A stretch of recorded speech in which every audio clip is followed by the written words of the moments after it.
السلام عليكم، مرحبا بكم، إن شاء الله تكونوا كامل بخير. دكتورة مكرم معاكم. On commence بسم الله على بركة الله. On commence les troubles du cycle menstruel. Sur 5 jours, on va essayer d'aborder durant cette formation en conférence troubles du cycle menstruel, les pathologies où on trouve les troubles du cycle comme signes fonctionnels. Et après, on va détailler toutes les hémorragies génitales à part, les aménorrhées primaires à part et les aménorrhées secondaires à part. Et bien sûr, la conduite pratique et l'enquête étiologique et la démarche thérapeutique, Inch'Allah. Un petit rappel sur le cycle menstruel normal. On a un follicule qui va grandir pour arriver à une taille pour l'ovulation, prête pour l'ovulation.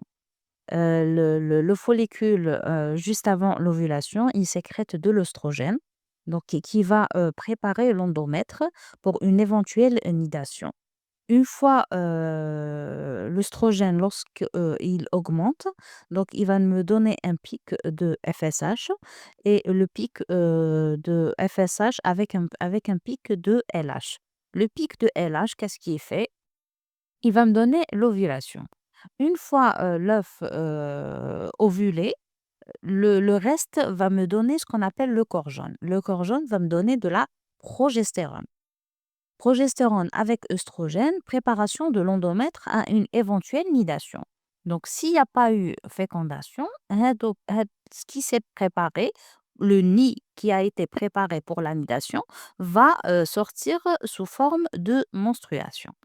Donc, on a follicule, œstrogène, FSH, LH, ovulation, progestérone, corps jaune et progestérone. Et puis, la chute va me donner des menstruations. Les œstrogènes sont responsables du développement des organes féminins, donc soit au moment de la puberté, l'utérus, les seins, épaississement de la paroi du vagin, et agissent également sur le cerveau. Donc, ça participe à la consolidation des os, à la féminisation. Le cycle l'icône inférieur à 26 jours. Tel 21 jours, on peut l'accepter. Mais à partir de inférieur à 26 jours, il faut suspecter une dysovulation par manque, par dérèglement de l'oestrogène. Comment on explore l'ovulation? Est-ce qu'il y a eu une ovulation ou non, un cycle même régulier, par exploration de la phase lutéale, c'est-à-dire la phase à progestérone, c'est le diapo qu'on va voir juste après. La carence œstrogénique, quand on a un cycle qui est long, au-delà de 35 jours, avec ou sans hyperandrogène, donc et avec ou sans galactorée. Donc un cycle long, on va suspecter une carence œstrogénique. Un cycle court, on peut suspecter une dysovulation ou là une insuffisance lutéale. Par contre, la progestérone est produite par le corps jaune après l'ovulation. Elle complète le contrôle des œstrogènes, c'est-à-dire on badaye le rodement ensemble pour préparer l'endomètre pour une éventuelle nidation. Sous l'effet de LH, qu'on peut doser 6 jours après l'ovulation, donc euh, le maximum la progestérone يكون le 6e jour après l'ovulation. Donc وهداك هذيك la progestérone elle, elle est produite après l'effet LH, vous avez compris. Si elle est élevée, donc on peut conclure qu'on a une ovulation qui est rassurante. Par contre, si elle est diminuée, on n'est pas sûr qu'il y a un problème au niveau lutéal. Donc ce que je voulais vous transmettre par ces phrases ou non, la progestérone, elle est élevée. On peut dire qu'on a une bonne phase lutéale. La progestérone est élevée. Par contre, lorsqu'elle est diminuée, on n'est pas sûr qu'elle est vraiment diminuée parce qu'on a la courbe, des fois on a des fluctuations. Donc, نقدروا نطيحوا في moment تاع le dosage, نقدروا نطيحوا في les creux. Ça veut dire c'est une fausse diminution. Les causes de l'insuffisance lutéale sont multiples. Ça peut être une hyperprolactinémie, ça peut être un allaitement prolongé avec une atrophie de l'endomètre, ça peut être une insuffisance rénale ou là une greffe, les opiacés, les dysthyroïdies, l'obésité, le vieillissement ovarien, les pathologies donc qui surviennent après une induction ou là l'état hormonal après une induction de l'ovulation, le SOPK avec un point d'interrogation, c'est-à-dire donc on doit le laisser en dernier. Par l'effet de ces deux hormones, oestrogène et progestérone, on a un cycle menstruel. Un cycle, ça veut dire c'est des phases, menstruation, phase folliculaire, ovulation et phase lutéale. Je voulais vous parler quand même des troubles de l'ovulation, même si on a un cycle régulier, hein. Donc, si on a un trouble du cycle arrivé, ça fait partie de notre formation conférence. Donc, on a un cycle irrégulier, on va rechercher avec le cycle irrégulier ou là, un trouble du cycle, est-ce que on a ovulation ou non? Donc, est-ce que l'ovulation est touchée ou non? Mais je voulais vous mettre entre parenthèses que même si on a un cycle régulier, on peut avoir un problème de l'ovulation. Donc, comment savoir est-ce que cette femme, cette patiente ovule ou non? Donc, on a plusieurs méthodes. On a la courbe de température qui est de plus en plus délaissée parce on peut avoir des erreurs, bien sûr. La biopsie de l'endomètre en phase lutéale aussi, c'est un geste quand même invasif. Le monitorage échographique du cycle spontané, c'est-à-dire chez un cycle induit, on fait deux échographies. À J12, نلقاو le follicule. À J20, ما نلقاوهاش يولي c'est un corps jeune. La progestéronémie, donc en phase lutéale, qui m'a قلنا tout à l'heure, donc on a une progestérone qui est élevée, ça veut dire l'ovulation on est rassuré. Par contre, lorsqu'elle est diminuée, donc on peut pas dire, trancher qu'il y a une dysovulation ou là une anovulation. Donc plus de 5 nanogrammes, il y a il y a une ovulation, كاينة. Plus de 10, elle est de bonne qualité. Donc entre 1,5 et 5 à recontrôler. Comme les menstruations sont cycliques, donc le recrutement folliculaire aussi est cyclique. L'axe hypothalamo-hypophysaire, dominé par la GNRH, par l'hypothalamus. Au niveau de l'hypophyse, on a la FSH d'abord, on a la LH. Au niveau de l'ovaire, on a le stradiol, on a la progestérone, on a l'inhibine. Donc, qui vont agir sur les organes et en même temps, ils diront des feedbacks négatifs et positifs à le dosage, à la concentration. Les niveaux des pathologies qu'on peut avoir, donc on peut avoir un niveau central ou un niveau périphérique. Les exemples que je vous ai donnés, c'est l'hyperprolactinémie au niveau de l'atteinte centrale et le problème de la réserve ovarienne, donc sur la feinte à la réserve ovarienne, l'insuffisance ovarienne primitive.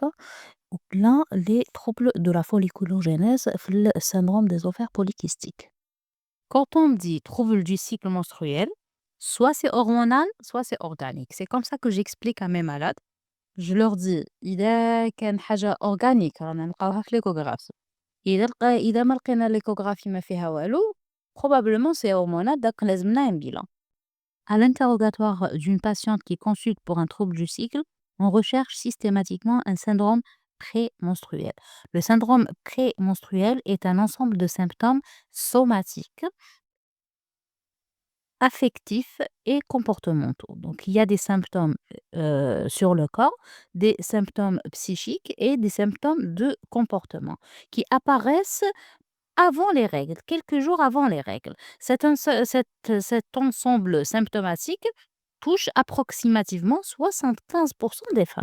Ces symptômes somatiques, affectifs et comportementaux ont une caractéristique, ils sont cycliques et leur intensité diffère d'une femme à l'autre et d'un cycle à l'autre. Pour confirmer ce syndrome prémenstruel, il faut au moins 2 cycles symptomatiques pour poser le diagnostic du syndrome prémenstruel. Pour pouvoir traiter ce syndrome prémenstruel, selon les symptômes bien sûr et le comportement et les problèmes affectifs qui existent, on doit confirmer ou bien rechercher certaines hypothèses biologiques et psychosociales. Donc, certains bilans, quand on a un trouble du cycle, automatiquement, on va faire un bilan qu'on va aborder tout à l'heure. Lorsqu'on a un bilan perturbé, c'est selon ce bilan-là qu'on va traiter le trouble du cycle et on aura automatiquement une amélioration du syndrome prémenstruel. Le deuxième symptôme qu'on recherche après le syndrome prémenstruel en cas de trouble du cycle, c'est les dysménorrhées. Donc, par définition, c'est quoi une dysménorrhée? Il s'agit d'un ensemble de douleurs survenant au moment des règles. Donc, syndrome prémenstruel avant les règles, les dysménorrhées pendant les règles. Ces dysménorrhées peuvent être sont d'intensité variable, bien sûr, selon les femmes et selon les cycles, et peuvent perturber la vie quotidienne et perturber même l'activité quotidienne qu'a les patientes. Donc il y a certains pays, ils sont en train de recommander, un arrêt de travail, suite à le au pourcentage qui augmente de plus en plus de dysménorrhée ou bien même de syndrome prémenstruel. Les dysménorrhées peuvent être primaires ou secondaires. Primaires dès la ménarchie, secondaire avec l'âge, peuvent être essentielles, c'est-à-dire sans étiologie reconnue. Lorsqu'on a une adénomiose, on peut avoir, c'est plus fréquemment avec l'adénomiose qu'on a des troubles du cycle associés. Et les dysménorrhées aussi peuvent être reliées à un utérus qui est rétroversé. Lorsqu'une patiente consulte pour un trouble du cycle, on recherche des dysménorrhées, on recherche un syndrome prémenstruel et on recherche aussi des signes d'insuffisance ovarienne précoce. Qui dit insuffisance ovarienne précoce, c'est-à-dire ménopause précoce avant 40 ans, dit anovulation, dit hyperandrogénie à rechercher systématiquement. Quelles sont les pathologies qui peuvent associer un trouble du cycle? C'est le SOPK, les fibromes utérins et l'endométriose, surtout l'adénomiose. Qui dit syndrome des ovaires polykystiques dit anovulation ou dysovulation, dit hyperandrogénie, trouble du cycle, hyperprolactinémie. Pas tous en même temps, mais c'est une association probable. Donc, l'hyperprolactinémie est recherchée systématiquement avec un syndrome des ovaires polykystiques, une dystrophie ovarienne, parce que la physiopathe, déjà, elle n'est pas bien démontrée. Donc, on a des phénotypes qui sont similaires entre SOPK et hyperprolactinémie, et l'association fortuite est très fréquente. Pour le syndrome des ovaires polykystiques, il nous faut deux critères parmi les trois: oligoanovulation exprimée par des troubles du cycle, hyperandrogénie clinique ou la biologique, des ovaires polymicrokystiques à l'échographie avec des ovaires augmentés de volume. Donc, pour poser le diagnostic d'un syndrome des ovaires polykystiques ou une dystrophie ovarienne. Le dosage de la LH qu'on est élevé, mais beaucoup plus, ce qu'on prend en considération, c'est le rapport LH sur FSH qui est supérieur à 2. Les troubles du cycle associés au fibrome utérin ne sont pas forcément dus au fibrome lui-même. Ça peut être une hyperplasie endométriale parce qu'on a mis en évidence le rôle de l'hyperœstrogénie qui va nous donner une hyperplasie et une hyperplasie endométriale. Donc, on peut avoir un fibrome, on peut avoir un polype endométrial qui m'a qu'on a un polype cervical par rapport au col utérin. La différence, l'échographie, donc je vais vous mettre une échographie. Donc la différence, à votre avis, comment on peut faire la différence entre un fibrome utérin et un polype endométrial? En cas de doute diagnostique, on refait l'échographie soit en début de cycle ou là en phase folliculaire juste avant l'ovulation winnico-l'endomètre épais. Enfin, l'endométriose avec les troubles du cycle menstruel, c'est l'adénomiose, c'est-à-dire l'endométriose se terre le myomètre interne qui va donner des troubles du cycle et des diverticules à l'échographie.